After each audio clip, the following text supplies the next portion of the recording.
বন্ধুরা real kitchen with village food channel থেকে সবাইকে নমস্কার জানাই। তো বন্ধুরা আজকে আমি নিয়ে আসলাম এই চিকেন রেসিপি।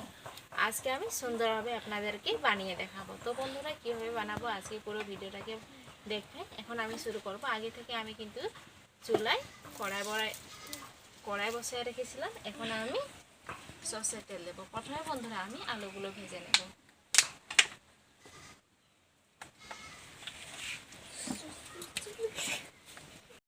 আমি এই কাঁচা তেলে নুন আর হলুদ দেব।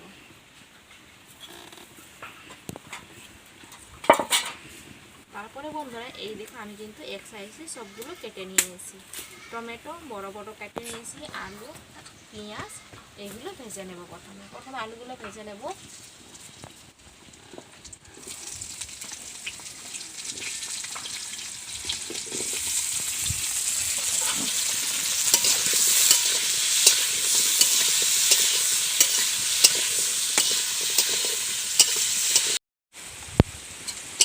তখন ধরো এই দেখো খুব সুন্দর করে কিন্তু আলুগুলো ভেজে নিলাম।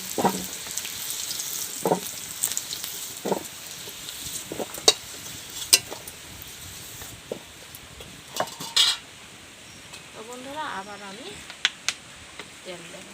এখন আমি মাংসগুলো অল্প ভেজে নেব। এতে দেবো হালকা নুন। তারপরে বন্ধুরা নেব হলুদ। তারপরে এই অল্প তেলে কিন্তু আমি এই মাংসগুলো ভেজে নেব।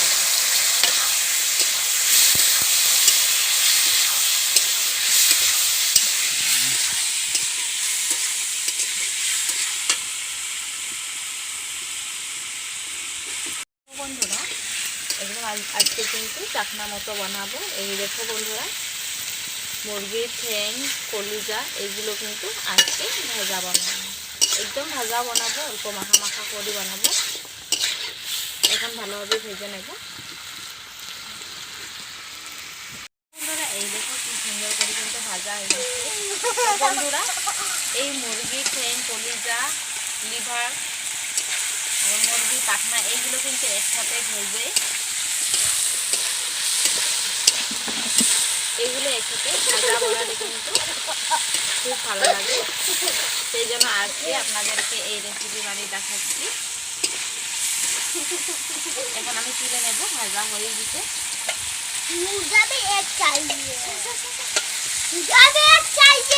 अभी तो नहीं हुआ। ये कच्चा है रे बाबा। काटा दो काटा काटा दो काटा करना है सुन नहीं क्या काटा चाहिए काटा वो काटा दे काटा ये तो हल्का করে ভাজ এই যে হালকা করে ভাজা গলা বাং হই জানা ya इधर इधर जोरा এই দেখো আমি আবারও কিন্তু তেল ঢালছি। নমস্কার বন্ধুরা স্বাগত জানাই আজকে আমি তো বন্ধুরা এই তেল কিন্তু গরম হয়ে গেছে। আমি তেজপাতা আর দারচিনি, এলাচ এগুলো কিন্তু দিয়ে দেব। লং কয়টা মতো দিয়েছি দারচিনি। তারপরে বন্ধুরা ইলাচিগুলো কিন্তু এইভাবে টুকরো করে দেব।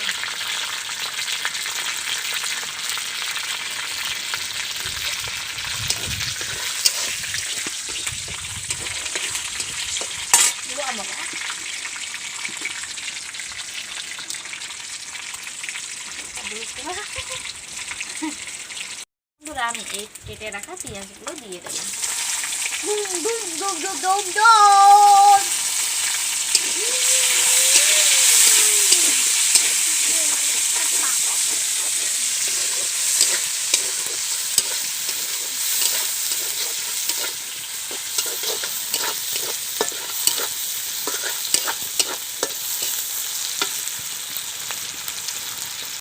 নুন দেবো যাতে পেঁয়াজগুলো তাড়াতাড়ি নরম হয়ে যায়।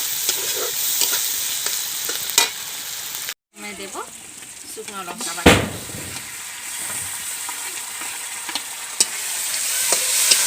একদম শুকনো লঙ্কা বাটাটা একদম কম করে ব্যবহার করছি বন্ধুরা। আপনারা চাইলে বেশি করে দিতে পারেন।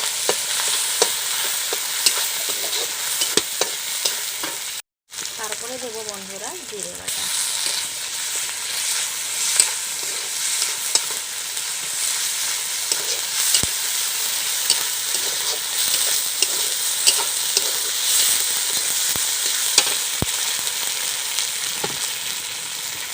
আদা আর রসুন বাটা।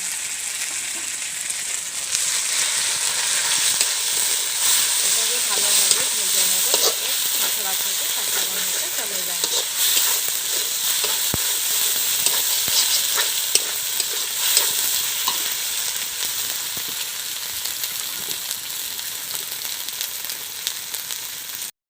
কাঁচা গন্ধটা চলে গেছে। আর এই দেখো বন্ধুরা একদম কিন্তু মশলা থেকে তেলটাও কিন্তু ছেড়ে আসতে শুরু করছে। এই দেখো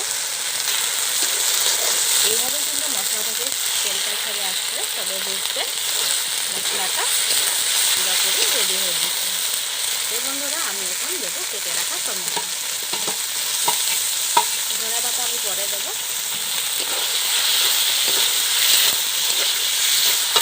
তারপরে দেবো বন্ধুরা আমি ভেজে রাখা আলু।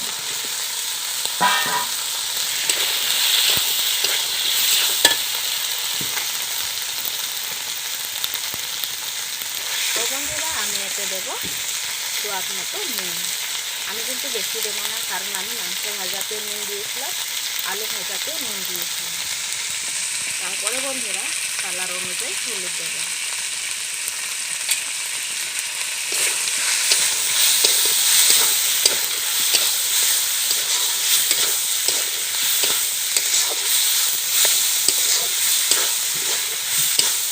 এইভাবে 2 বা 3 মিনিট মতো নাড়াচাড়া করে বন্ধুরা আমি এখন গরম জল দেবো।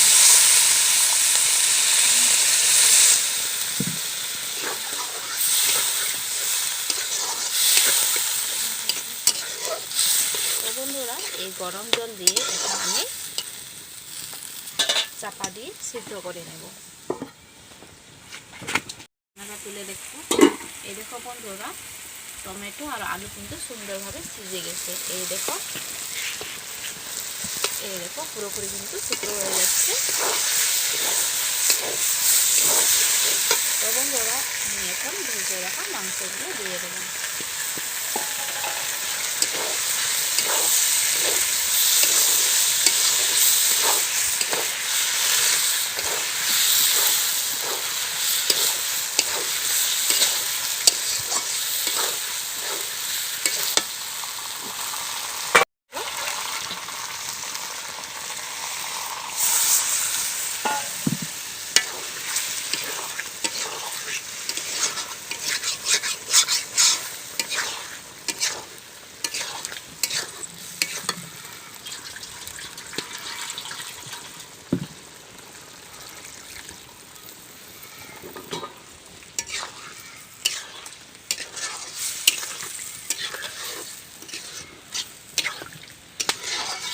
এই দেখো বন্ধুরা আমি কিন্তু অল্প জল দিয়ে কিন্তু এখন ভালোভাবে উতলাতে দেবো।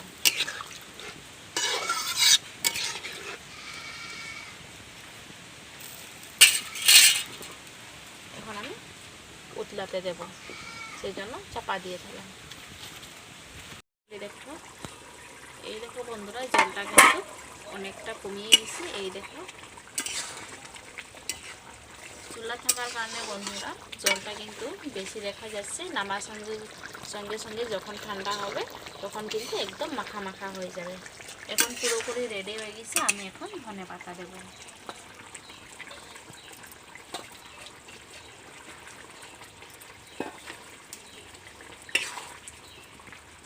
ধনে পাতা দিয়ে ভালোভাবে নাড়াচাড়া করে নেবো যাতে ধনে পাতা সবজির সাথে মিশে যায়। তো বন্ধুরা এই আজকের আপনাদেরকে একদম অন্য রকমের রেসিপি বানিয়ে দেখালাম। তো কেমন লাগলো যদি ভালো লাগে থাকে আমার কমেন্টে লিখে জানাবেন, আর বন্ধুদের সাথে শেয়ার করতে একদম ভুলবেন না। এরকমই আমি কিন্তু আবারও নতুন নতুন রেসিপি আপনাদের সাথে শেয়ার করব। আজকের মতো এখানে শেষ, পরবর্তী রেসিপি নিয়ে আবারও দেখা হবে। সবাই ভালো থাকুন, সুস্থ থাকুন, সাবধানে থাকুন। ধন্যবাদ।